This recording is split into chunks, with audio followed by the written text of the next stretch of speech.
exploring the culture, the adventure, and the impact of martial arts. That's what Kung Fu Podcast is all about, and I'm your host, T.W. Smith. I really appreciate you joining me today, and this particular episode was recorded in early February 2018, and it's based around an article from Kung Fu Podcast Agent of Action Peter Constantine of the World Combat Association. If this is your first time to Kung Fu Podcast, welcome. You are in the audience of some of the finest and sharpest martial artists in the world.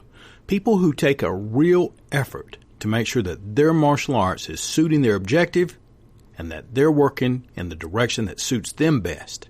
And because of you, Kung Fu Podcast is ranked number 3 over at iTunes in the whole martial arts genre.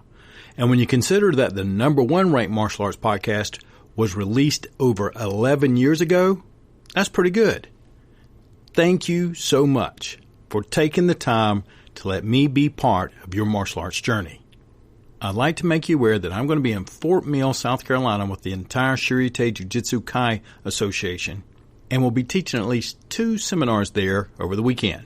One will be Tibetan Hop Gar, which is sometimes known as Tibetan White Crane or Lama Pai. We're going to take the hooking, striking techniques and combine it with evasive footwork. And then on the Southern Style Choli Foot, we're going to take palm strikes and combine that with sweeping footwork, which is a big part of Southern Style Choli Foot.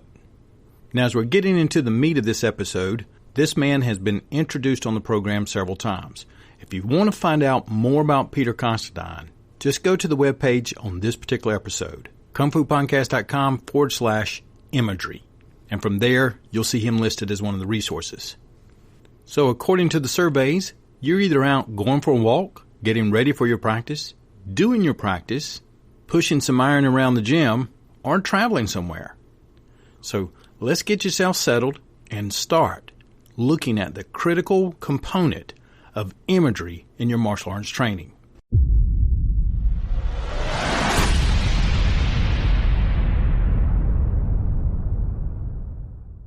Peter Constantine describes the use of image training that can help us develop mental scenarios and strategies to replicate possible violent encounters. When I started this episode, it reminded me of one of the very first episodes we did here, Kung Fu Podcast number 7, Meditation and Martial Arts. I'll interweave it when it's appropriate here in this episode, but it really did. It took me back, I guess, about 4 years now. Because meditation and imagery training is often overlooked, avoided, or even mocked as an aspect of martial training, even though it is critical of almost every other high-level athlete that you could imagine. And today's topic is all about our ability to turn a mental activity into a positive physical result. Many of us old-timers know it as visualization, but it is more correctly and modernly termed imagery training. And the distinction between the two terms are going to be highlighted in just a little bit. Over the years, Peter has used imagery training for the traditional martial arts, and most importantly, he's integrated it into his real-world needs, for which it can be a pillar in the personal security model. He writes that, like a great deal of the science that now pervades sports coaching, much of it is transferable and valid within the personal protective sphere. It is absolutely valid and transferable, but just because you're practicing one style of meditation doesn't mean you're going to have imagery training down pat in no time. You're going to have to do a little work. And as you're going to hear in a little bit, rehearsing or practicing potentially violent scenarios is about preparation, because we just can't simply immerse ourselves in violent encounters. So we have to have experiences and strategies that we can immerse ourselves in mental scenarios that can replicate them.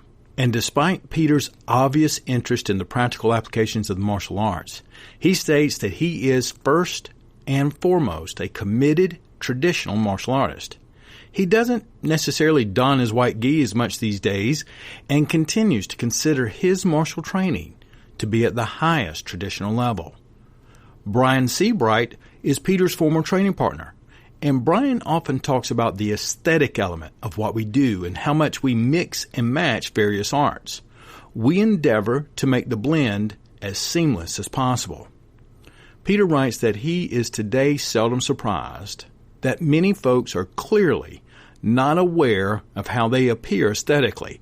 In other words, they are not self-aware. He continues by saying, quote, self-awareness is a problem for all of us, but in a sporting sense, a lack of self-awareness is a major setback in reaching high technical attainment. Self-awareness in a sporting context is handled by embracing the concept of visualization, or to give its more proper name, imagery training. In very simple terms, visualization is being able to see ourselves achieving a successful outcome of an event, be it a set of drills, a competition, or any other personal engagement. In its broadest sense, such visualization amounts to role-playing, which can implant a success reference in our subconscious mind. It's part of developing a winning mind.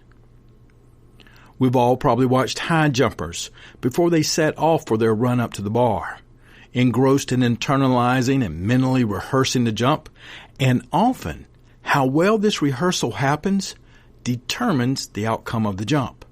As with many concepts that emerge from general sports training and sports psychology, they have relevance not just in that context, but equally to any situation that requires us to achieve a successful, real-world outcome in a particular situation, and include in that the management of violent confrontations, end quote. As I usually do, I took a couple hours to perform research in our claims here. Does this really happen? I can tell you that on a personal note, in the early 1980s, I got to meet and play golf with the pioneer in the field of sports psychology, Dr. Richard Koop.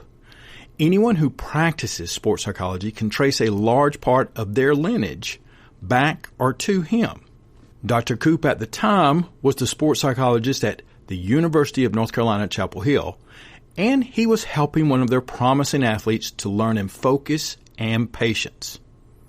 His name was Michael Jordan. He had not signed quite yet with the Bulls, but his career was looking promising, and Dr. Koop was there with Mr. Woody Durham, who was the voice of the Carolina Tar Heels at the time, to help arm the young Jordan with the psychological skills he was going to need for his professional career, and he used golf to introduce those skills. Well, we know how the story goes, and a year later, after I played golf with Michael that time, he returned, and apparently he had gotten lessons along the way, and he kicked my butt that time, because he had improved tremendously. So the question we're still looking at is, does psychology really matter in performance? And more importantly, to me, as a martial artist, it's different if I'm out there practicing my imagery and I'm shooting free throws, or if I'm doing archery. It helps to do the practice, but when we have to consider a violent encounter where someone is going to be trying to punch you, beat you, or stab you, it takes a whole nother level of psychological grit to pull it off. There was a study in 2016 at the Australian Institute of Sport that is titled The Effects of Attentional Focus Instructions on Punching Velocity and Impact Forces Among Trained Combat Athletes. And basically what they did is, when teaching body mechanics and combat movement, especially with beginners, we traditionally use two types of form of instructions. One is internal focus attention, and the other is external focus attention. Internal focus attention is when you get the practitioner to focus on their bodily movement. For example, make your hip come out, then the waist and the shoulder when you're throwing that uppercut. Whereas instructing them to focus on the movement outcome would be an external focus attention. Typically, massaging both versions of those instructions is what we have to do with the students, especially in the beginning, until the practitioner becomes more natural with the movement, and the objective of that movement is pretty much essential. In fact, in a separate study at the University of Iowa titled External Focus of Attention Improves Performance in a Speeded Aiming Task, they also found that having an external focus improved performance in their study. But in the beginning, when both groups were in the early learning, both approaches, internal focus and external focus, improve performance. And here is the part that you want to remember, that eventually, when the practitioner becomes more skilled to your intermediate or expert level, say like a red belt and beyond, How you instruct them needs to be in a specific direction. And this is where that Australian Research Combat study says that they investigated the effects of different instructional cues on punching velocity and normalized impact forces among intermediate and expert competitive boxers and kickboxers. Athletes completed 3 rounds of maximal effort punches and delivered those strikes to a punching integrator on 3 separate days. When it was all said and done, they write that the ones who had external focus awareness were 4% faster and 5% more forceful than the internal focus group. They were also 2% faster and 3% more forceful than the control group.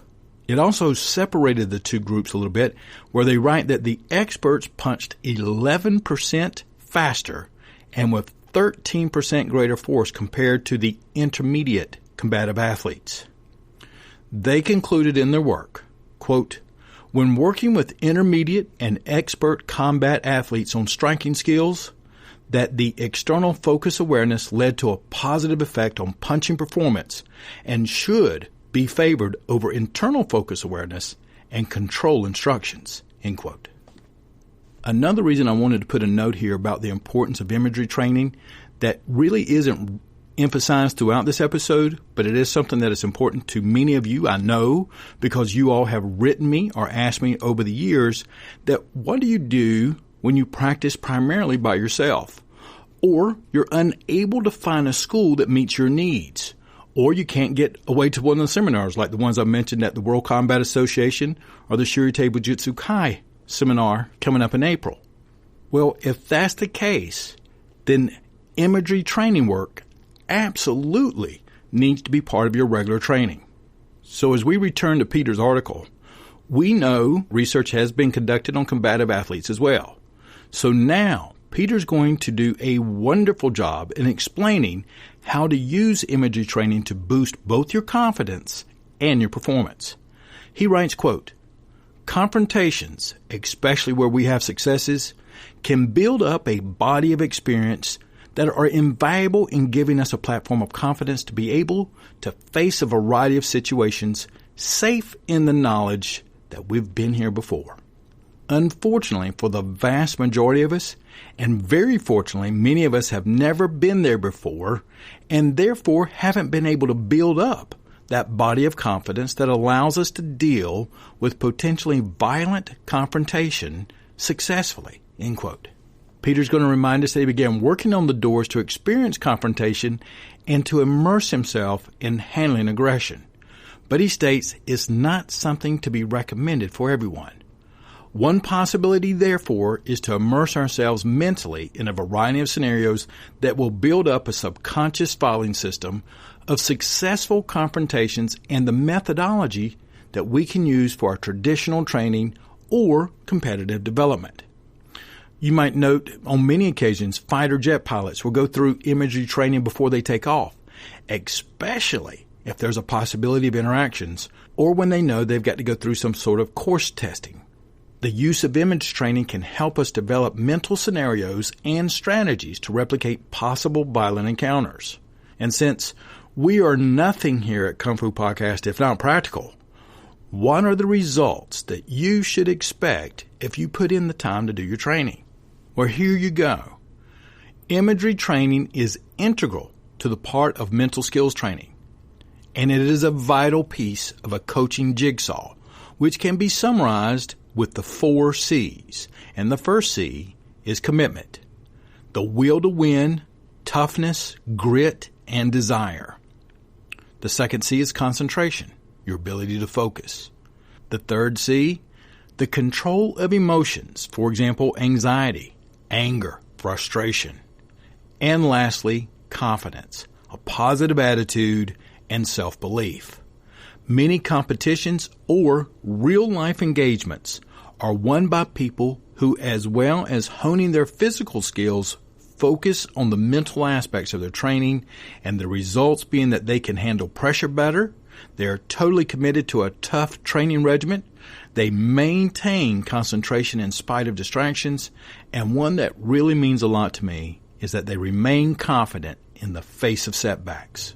Resiliency. The 4 C's, commitment, concentration, control of emotions, and confidence, are developed on the back of other skills. So, for example, commitment is built on the back of goal setting, refocusing, positive thinking. That's all part of imagery. Concentration, distraction training, developing routines, simulated competition training, and as well as performance in easy-to-manage components. Control is built on the back of relaxation training, breathing exercises, positive statements, developing your routines, and then lastly, confidence is built on the skills of positive self-talk, positive statements, goal setting, and again routines, as well as cognitive restructuring. One thing that you will notice in every one of those C's is that imagery training appears under every quality, which also demonstrates the versatility of imagery techniques and the way it enhances all of these qualities. Some sports psychologists use the term mental practice, but this more commonly refers to the use of imagery training to practice and condition technical skills, and visualization fits this definition as it emphasizes the use of primarily of only your visual senses. Imagery, on the other hand, is best described as a method to create or recreate an experience in your mind, whether it's in sports or any other situation. For most people, imagery training represents creating pictures in the mind's eye of an event or task.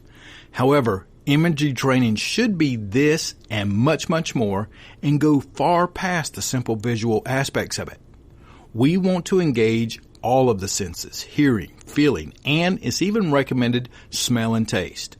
What is critical, and this gets better with time, is to recreate or create a vivid scenario as well as you can and then monitor the distractions of your subconscious when they send you off on a tangent.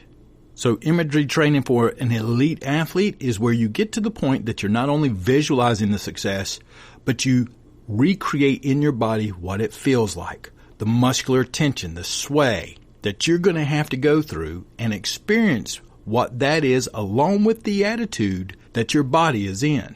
Steve Podoborsky is the world downhill ski champion. He writes, "Try to feel and see everything in the moving picture with feelings and sensation."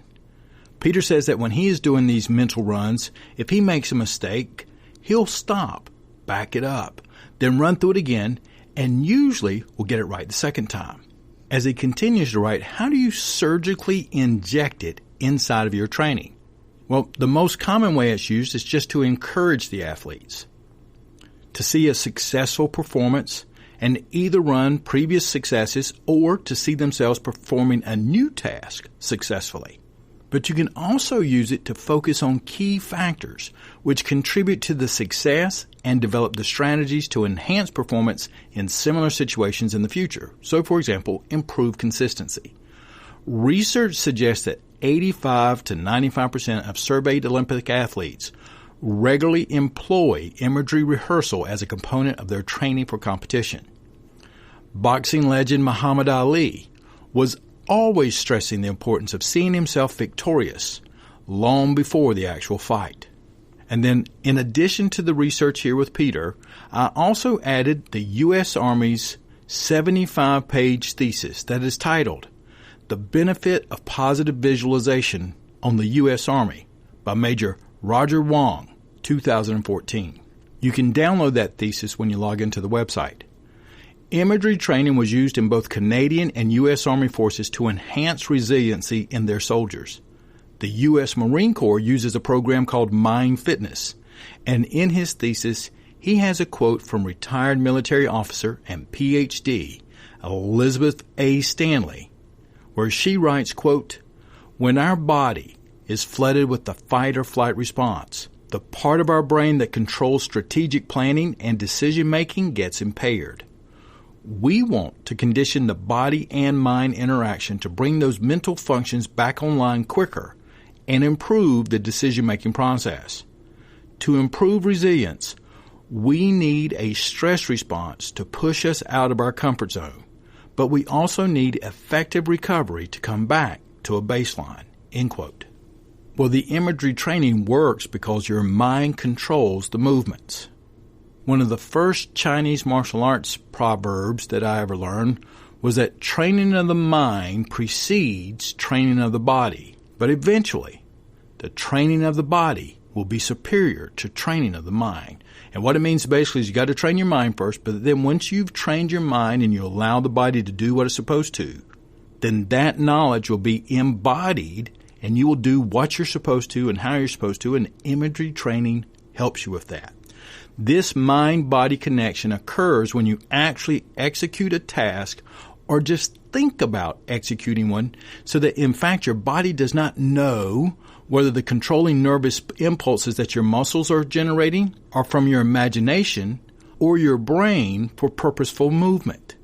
The two types of imagery are very similar to the two types of focus awareness. The first one is external imagery, and that is where you visually watch your own body execute a skill like you're watching yourself on a video.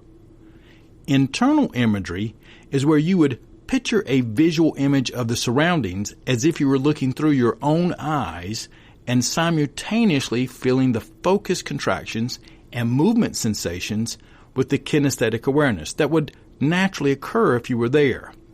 Using internal imagery, the image should be much more vivid. So there are two types of different sets of coaching and then working. We have the internal focus attention, which is where you're coaching someone to move their hip first, and the external focus is where you're trying to get them to focus on the outcome of the performance. But when it comes to imagery training, the internal imagery is what you're really wanting to look for. You can use the external imagery to see yourself going through it, but if you really want to build it, get into the internal imagery training. In the Chinese martial arts, I learned the external imagery training as it was associated primarily in the Chan Buddhist mind training.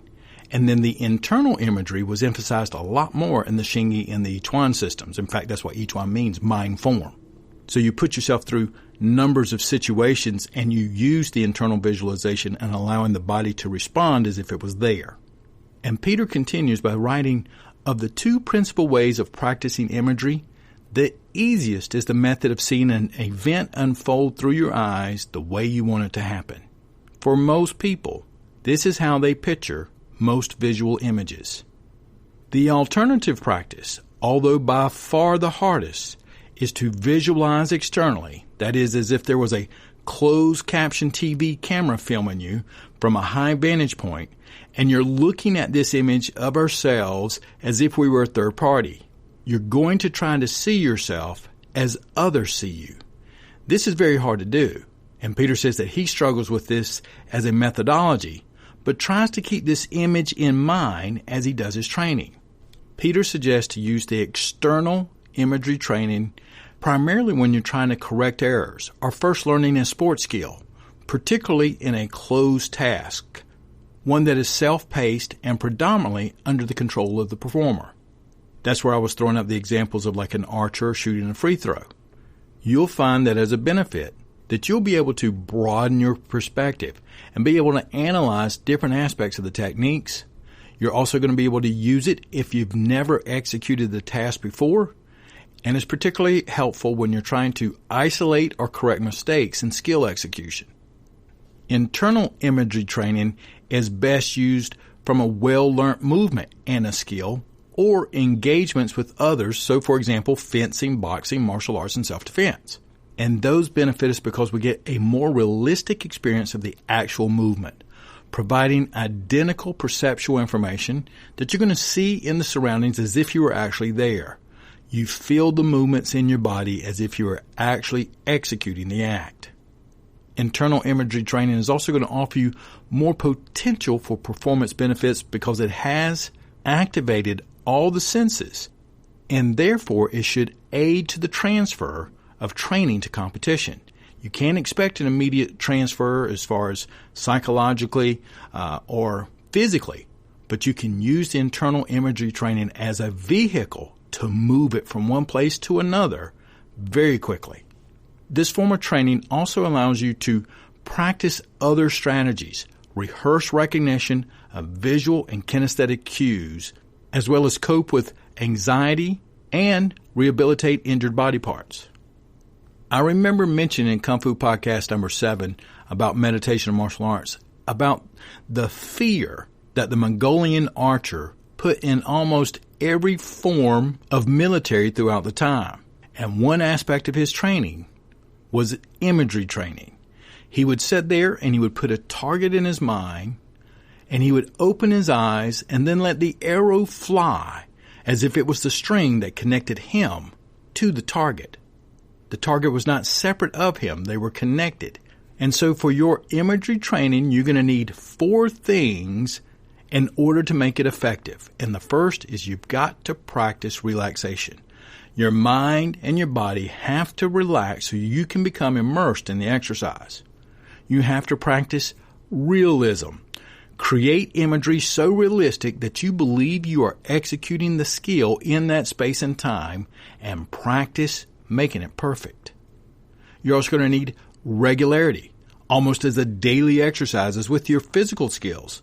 Research suggests that 3 to 5 minutes of imagery training on each image scene brings the optimal results. And the 4th R is reinforcement.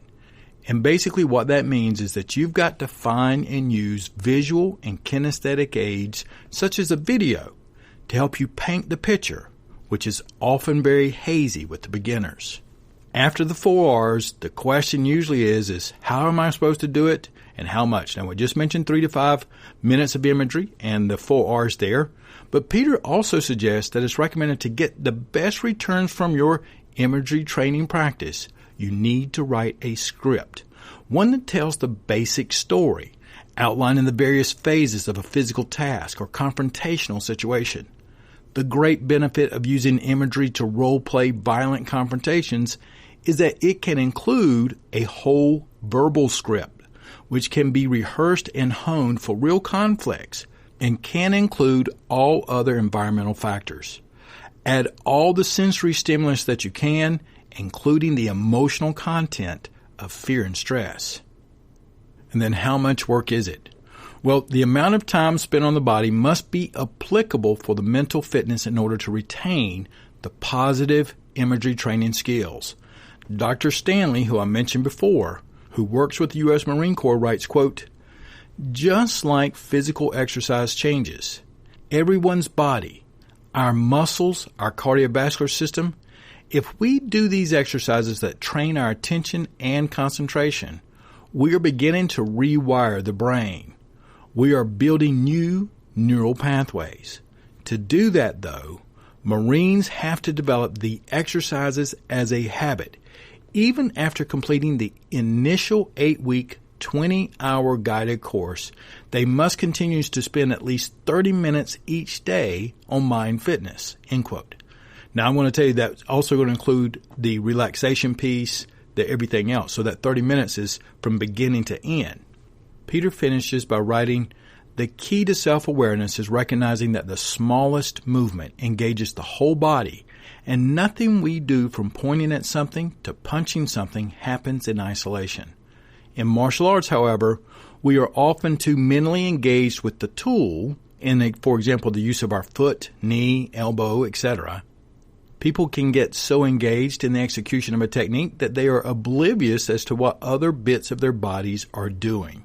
Often it's the parts they can't see, such as the rear foot, which often trails behind at an incorrect angle, thereby hampering any follow-up techniques. Working in front of a mirror will bring obvious and give you a very practical way of assessing how you are and how you're moving and how you look, but it takes real honesty to be critical about ourselves. To be able to make those adjustments, we need to have a role model with which we can compare. So, study closely someone you admire and soak up their movement, even if it's simply an impression of how they move, not the detail. Take your time to work on this. It'll pay great dividends."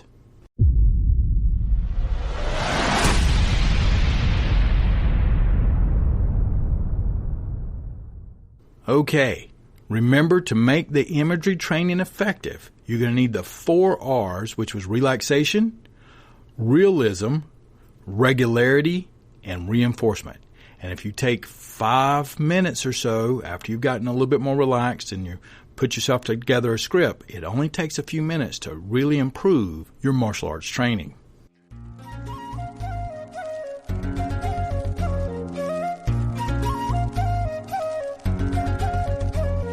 Exploring the culture, the adventure, and the impact of martial arts. Thank you so much for joining me today, where we looked at Peter Consterdine's essay on using imagery training as part of our martial arts toolkit. I also want to say thank you to Major Wong and his thesis with the U.S. Army that you can download at kungfupodcast.com/imagery, and Dr. Elizabeth Stanley. I hope you have a fantastic practice today, and I'll be talking with you soon.